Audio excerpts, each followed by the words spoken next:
we guide you through how to hard reset a Samsung phone.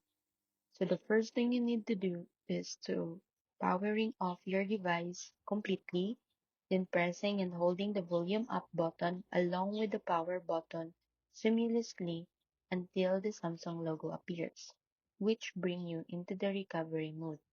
Once there, use the volume buttons to navigate to wipe data or factory reset, and press the power button to select it. Then confirm by choosing yes to erase all user data.